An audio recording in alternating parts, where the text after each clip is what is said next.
अस्सलाम वालेकुम dear students, friends and subscribers. Dear students, आज की इस नई वीडियो के साथ मैं हूं Mohammad Nawaz Waraich, political scientist. Dear students, आज हमारा टॉपिक है MCQs of cold war era from 1945 to 1991। यानी आज की इस वीडियो के अंदर जो है हमने जो एमसीक्यूज शामिल किए हैं उनका तल्लुक जो है पोस्ट कोल्ड वार इरा के साथ है। यानी पोस्ट कोल्ड वार इरा जो है, चूँकि वो कोल्ड वार के ऊपर मुश्तमिल है, 1945 से लेकर 1991 तक का जो इरा है ये कोल्ड वार इरा कहलाता है। और इसी इरा से जो है वह हमने मुख्तलिफ इम्पॉर्टेंट MCQs का चुनाव किया है। आइए इस वीडियो का आगाज़ करते हैं। Episode number 13। तो हमने जो MCQs का सिलसिला शुरू किया है उसमें आप देख रखे हैं एपिसोड नंबर 13। और ये जो MCQs हैं ये CSS एग्ज़ाम के लिए, PMS एग्ज़ाम जो है, गेट एग्ज़ाम है, या जो है वो लॉ एडमिशन टेस्ट का जो लेट टेस्ट है, और दीगर वन पेपर जो पब्लिक सर्विस कमीशन के टेस्ट होते हैं, उन सब टेस्ट के को मद्देनज़र रख के जो है ये जो है वो MCQs तैयार किए गए हैं। आपको लाजमी तौर पे जो है हमारी ये कावश जो है वो पसंद आएगी।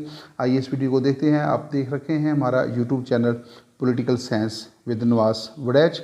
और फर्स्ट क्वेश्चन है, Truman doctrine was announced in 1947 by the USA president, vice president, none of them. The correct answer is president. Truman जो है ही was the president of USA। आपको थोड़ा सा मैं ब्रीफ कर दूं कि जो सेकेंड वर्ल्ड वार है उसके दौरान रूजवेल्ट जो था वो अमेरिकन प्रेसिडेंट था।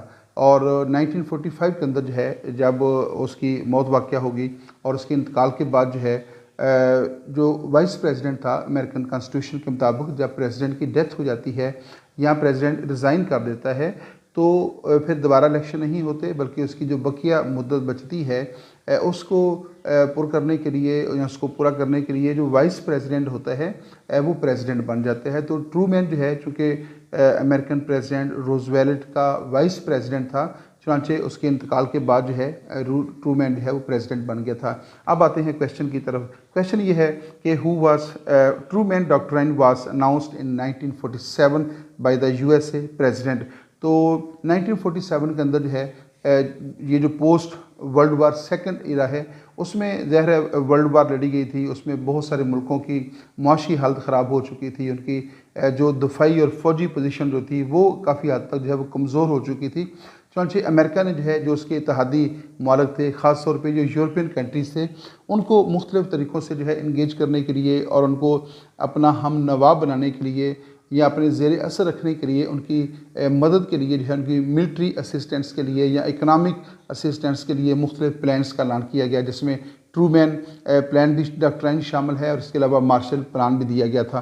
तो ये जो अमेरिकन प्रेसिडेंट थे ट्रूमैन जो हैं, उन्होंने कुछ यूरोपियन कंट्रीज़ जो थे उनको मिलिट्री असिस्टेंस देने के लिए, यानी उनकी फ़ौजी और दफाई मदद करने के लिए जो है एक प्लान दिया था, एक डॉक्ट्राइन दिया था, जिसको ट्रूमैन डॉक्ट्राइन कहा जाता है।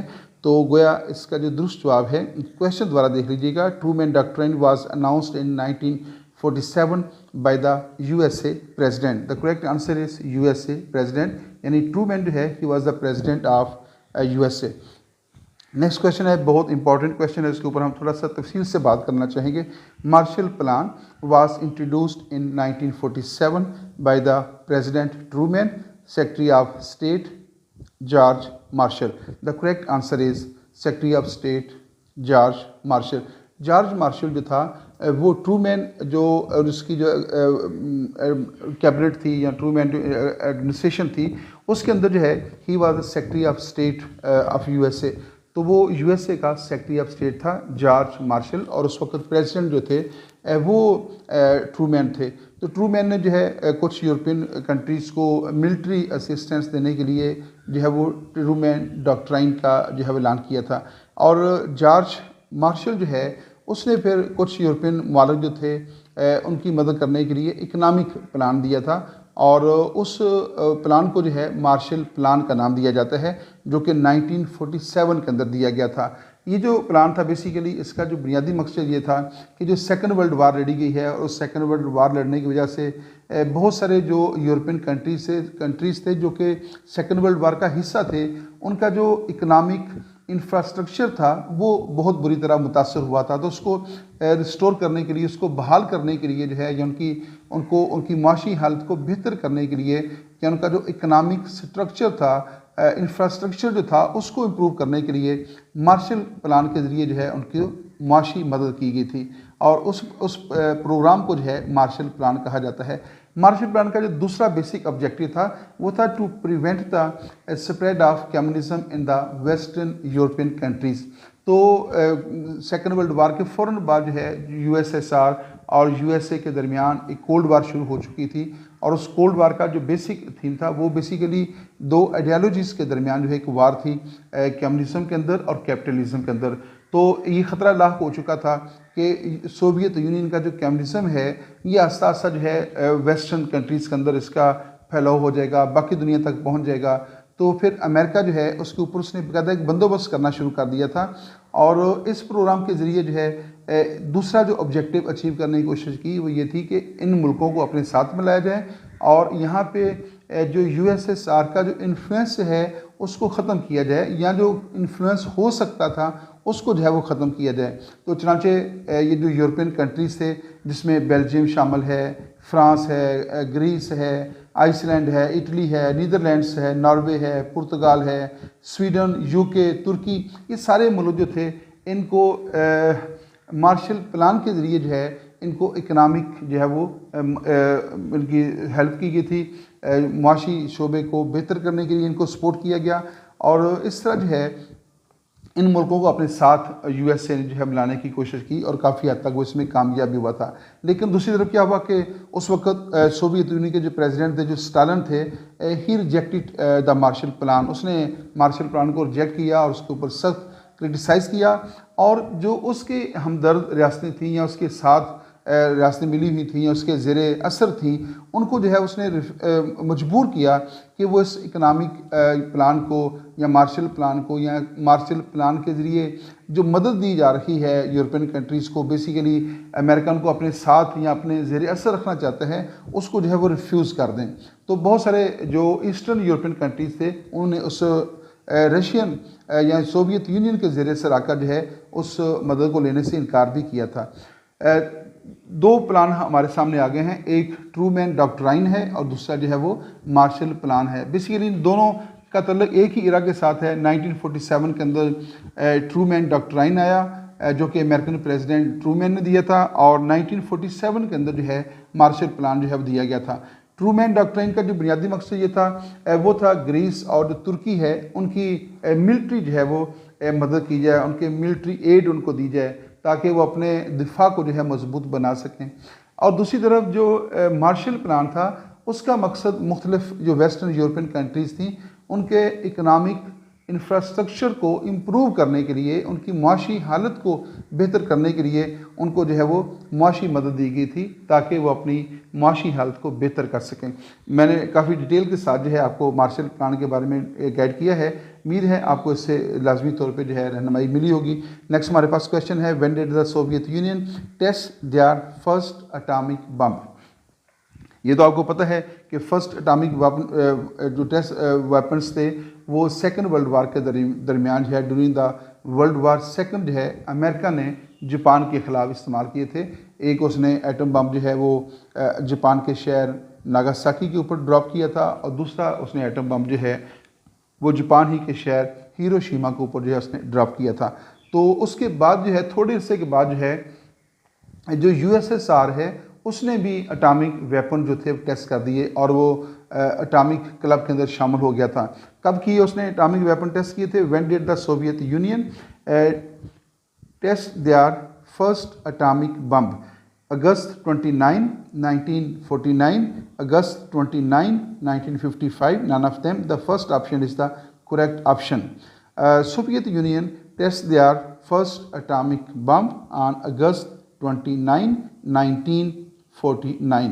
तो 1949 को जो है यूएसएसआर ने भी जो है एटॉमिक वेपन टेस्ट कर लिए थे। इस तरह यूएसएसआर एटॉमिक वेपन्स रखने वाला दुनिया का दूसरा मुल्क बन गया था। पहला मुल्क यूएसए था, दूसरा मुल्क जो है वो यूएसएसआर था।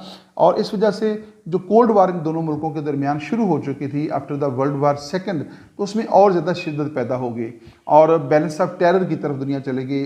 अटामिक वेपन्स जो है उसकी दौड़ लग गई और फिर अटामिक वेपन्स जो हैं वो इनके साथ और भी बहुत सारी रियासतों के पास आ गए थे। तो जब यूएसएसआर के पास अटामिक वेपन्स आए तो उससे कोल्ड वार के अंदर इंतहाई ज़्यादा खौफनाक शिद्दत जो थी वो देखने को मिली। नेक्स्ट क्वेश्चन की तरफ चलते हैं। Korean war was fought from 1952, 1953, 1957, none of them. Cold war era का एक और बहुत अहम वाक़या है जिसमें कोरिया के ऊपर जो है जंग लड़ी गई थी और ये जंग जो है 1950 के अंदर जो है ये जंग शुरू हुई और आपने बताना ये है कि 1950 से लेकर कब तक जो है ये जंग जारी रही। दो ऑप्शन है 1953, 1957। The correct answer is 1953। तो कोरियन वार जो है डेट वाज फॉट बिटवीन 1952 1953। और नेक्स्ट क्वेश्चन हमारे पास है Berlin wall was erected in 1945 और 1961, none of them. The correct answer is 1961। Germany जो है जिसको सेकेंड वर्ल्ड वार के अंदर जो है शिकस्त का सामना करना पड़ा था और उसकी शिकस्त के बाद जो है जर्मनी के आगाज़ में 4 जोन्स बना दिए गए थे, 4 जोन बना दिए गए जिसको मुख्तलिफ इत्तेहादी रियासतों के दरमियान जो था वो तकसीम कर दिया गया। और उसके कुछ अर्सा के बाद जो है 1961 के अंदर जो है जो जर्मन शहर था बर्लिन उसको जो है 2 हिस्सों में जब तकसीम किया गया ईस्ट और वेस्ट के दरमियान, तो बाकायदा तौर पे एक दीवार जो थी, एक वाल जो थी वो तामीर कर दी गई और इस तरह ईस्ट जर्मनी और वेस्ट जर्मनी जो था उसके नाम से 2 रियासतें जो थी अलग अलग जो है वो वजूद में आ गई। नेक्स्ट हमारे पास क्वेश्चन है Cuban missile crisis was started in 1952, 1961 और none of them. The correct answer is, यहाँ पे थिंक कंपोजिंग की गलती है, दूसरा ऑप्शन है 1962। आप भी इसको चेक कर लीजिएगा, कंपोजिंग में थोड़ी सी गलती है। Cuban missile crisis was started 1962। तो कोल्ड वार के अंदर जो है जिन वाक़यात की वजह से शिद्दत पैदा हुई उसमें एक तो मैंने ये बताया कि जब यूएसएसआर की तरफ से एटॉमिक वेपन्स टेस्ट किए गए तो उसमें शिद्दत पैदा हुई। उसके बाद जो दूसरा वाक़या था वो है 1949 के अंदर नेटो की बुनियाद रखी गई और उसके रिएक्शन के अंदर जो है 1955 के अंदर जो है यूएसएसआर ने यानी सोवियत यूनियन ने जो है वारसा पैक्ट जो था वो साइन कर दिया था। और फिर 1962 के अंदर जो है यूएसएसआर की तरफ से ही क्यूबा के अंदर यूएसए के ख़िलाफ़, अमेरिका के ख़िलाफ़ जो थे वहाँ पे बाकायदा तौर पे मिसाइल टेस्ट कर दिए थे, मिसाइल जो थे वो नस्ब कर दिए थे जिससे कोल्ड वार जो है उसके अंदर और ज़्यादा शिद्दत पैदा होगी। तो ये वाक़या यके बाद दीगरे रूनमा हो रखे हैं। अमेरिका का यूरोपियन कंट्रीज़ के ऊपर अपना कंट्रोल कैम करने के लिए ट्रूमैन डॉक्ट्राइन को मुतारफ़ करवाना, मार्शल प्लान जो है वो देना, नेटो की बुनियाद रखना और यूएसएसआर की तरफ से एटॉमिक वेपन्स को टेस्ट करना। फिर नेटो के बाद वारसा पैक्ट आ जाता है और 1962 के अंदर जो है क्यूबन मिसाइल क्राइसिस हुआ था। तो ये सारे वाक़या जो हैं ये कोल्ड वार को बहुत ज़्यादा जो है वो खौफनाक हद तक जो है वो फैला रहे थे। और नेक्स्ट क्वेश्चन की तरफ चलते हैं। Dear students, People's Republic of China joint UNA in 1949 और 1971, none of them. The correct answer is 1971। UN जो है वो तो 1945 को कायम हो गया था और पीपल्स रिपब्लिक ऑफ चाइना जो है जो कम्युनिस्ट चाइना है वो 1949 के अंदर जो है उसकी बुनियाद रखी गई। लेकिन चाइना जो है वो उस वक्त यूएनओ का मेंबर नहीं बन सका था। चाइना को यूएनओ का मेंबर बनाने में और उसको यूएनओ के अंदर वीटो पावर बनाने में जो है पाकिस्तान ने जो है बहुत ज़्यादा कामयाब सफारतकारी की थी और उसमें बड़ा अहम रोल जो था वो अदा किया था। आखिरकार 1971 के अंदर जो है China People's Republic of China जो है वो यूएनओ का मेंबर बनने में कामयाब हो गया। यूएनओ का मेंबर बनने से मतलब उसको वीटो पावर जो थी वो हासिल होगी, वो वीटो क्लब के अंदर जो है शामिल हो गया था। नेक्स्ट पॉइंट की तरफ चलते हैं। Soviet union invaded Afghanistan in 1979, 1991। The correct answer is 1979। 1979 के अंदर जो है सोवियत यूनियन जो था उसने अफ़गानिस्तान के ऊपर कब्ज़ा कर लिया था। और फिर उस कब्ज़े को ख़त्म करने के लिए यूएसए ने पाकिस्तान की मदद से जो है उसकी अफ़गानिस्तान की काफ़ी मदद की और इसमें वो कामयाब भी हुआ। नेक्स्ट पॉइंट हमारे पास है Gorbachev became the president of USSR in 1979 1989। Students very sorry, यहाँ भी कंपोजिंग का इशू है। करेक्ट आंसर है 1985, ये करेक्ट ऑप्शन है, कंपोजिंग में गलती है। Gorbachev became the president of USSR in 1985। Gorbachev जो हैं मिखाइल गोरबाचोव, वो 1985 में जो है वो यूएसएसआर के प्रेसिडेंट बने थे और ये यूएसएसआर के आखिरी प्रेसिडेंट थे। और उसके बाद यूएसएसआर जो है उसका कोलैप्स हो जाता है, कोल्ड वार ख़त्म हो जाती है और फिर रशियन फेडरेशन के नाम से जो है वो रियासत कायम होती है। तो इस तरह मिखाइल गोरबाचोव जो है वो सोवियत यूनियन के वैसे तो 8वें प्रेसिडेंट थे, लेकिन आखिरी प्रेसिडेंट भी इनको कहा जाता है क्योंकि उसके बाद सोवियत यूनियन जो है यूएसएसआर जो है वो ख़त्म हो गया था। नेक्स्ट हमारे पास क्वेश्चन है Soviet union politician Mikhail Gorbachev served as the 8th president of USSR from 1985 to 1987 1991। None of them the correct answer is 1991। Mikhail Gorbachev जो हैं वो 1985 के अंदर जो है सोवियत यूनियन के प्रेसिडेंट बने। तरतीब के अतबार से वो 8th यूएसएसआर के प्रेसिडेंट थे और 1991 तक जो है वो प्रेसिडेंट जो है वो रहते।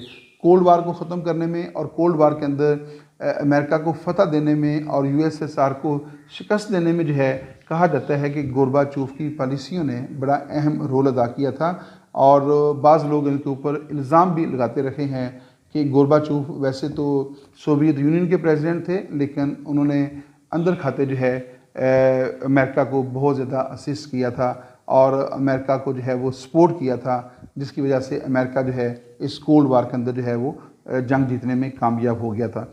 नेक्स्ट पॉइंट है treaty of London was signed on April 26 1915 1930। The correct answer is 1915। Treaty of London जो है ये 1915 के अंदर साइन हुआ था during the world war first और इस ट्रीटी के नतीजे में जो है इटली जो है उसने अलाइड फोर्सेस के साथ जो है वो इत्तेहाद कर लिया था।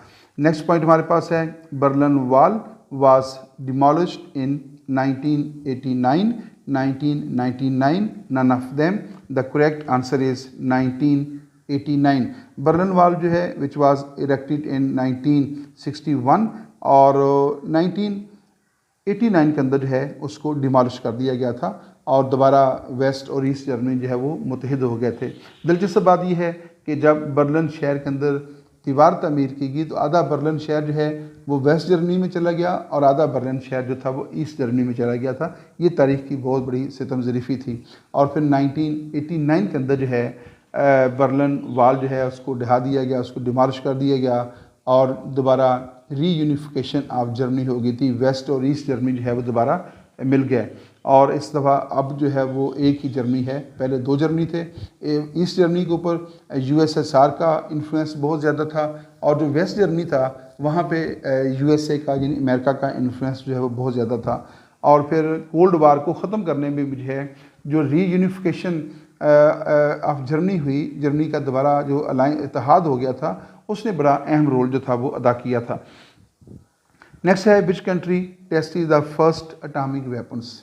इस वक्त दुनिया में 8 मुख्तलिफ मालिक हैं जो एटॉमिक वेपन्स के हवाले से डिक्लेयर्ड एटॉमिक पावर्स कहलाती हैं, जिसमें मैं आपको थोड़े से नाम गिनवा देता हूँ। यूएसए, यूएसएसआर, बरतानिया यानी यूके, फ्रांस और उसके बाद है China, People's Republic of China, India, Pakistan और नॉर्थ कोरिया। तो ये वो मालिक हैं जिनके पास डिक्लेयर्ड एटॉमिक वेपन्स हैं। लेकिन क्वेश्चन ये है कि which country tested the first atomic weapon. दुनिया में सबसे पहले एटॉमिक वेपन्स किस रियासत ने टेस्ट किए या किस रियासत ने इस्तेमाल किए? The USA military. तो सबसे पहले जो एटॉमिक वेपन्स थे वो यूएसए के पास आए थे और यूएसए मिलिट्री ने ही सबसे पहले जो है एटॉमिक वेपन्स को जापान के ख़िलाफ़ जो था वो इस्तेमाल किया था। तो इसमें दुरुस्त जवाब है यूएसए मिलिट्री यानी USA. Thanks for watching my YouTube channel. आज की इस वीडियो का इख्तिताम होता है। आप दे रखे थे हमारा YouTube channel political science with Nawaz Waraich. आपकी सपोर्ट की हमें बहुत ज़रूरत होती है। आपका फीडबैक जो है वो हमारे लिए बहुत मुफीद साबित होता है। वीडियो देखने के बाद अपना फीडबैक दिया करें और वीडियो के ऊपर कमेंट किया करें, लाइक किया करें। और आखिरी बात यह है कि अगर अभी तक आपने चैनल सब्सक्राइब नहीं किया तो इस वीडियो को देखने के बाद अपना चैनल भी सब्सक्राइब करें। वीडियो में जहाँ पे कोई कंपोजिंग की गलती हो जाती है या वैसे वो कहते हैं कि स्लिप ऑफ टंग बास्कात हो जाता है, तो उसमें दो बातें अहम हैं। एक तो यह है कि उसको निशानदेही किया करें, सबसे अहम बात तो ये है, या फिर उसको नज़रअंदाज किया करें। अल्लाह ताला आपका हामी व नासिर हो। इजाज़त दीजिएगा। अल्लाह हाफिज़।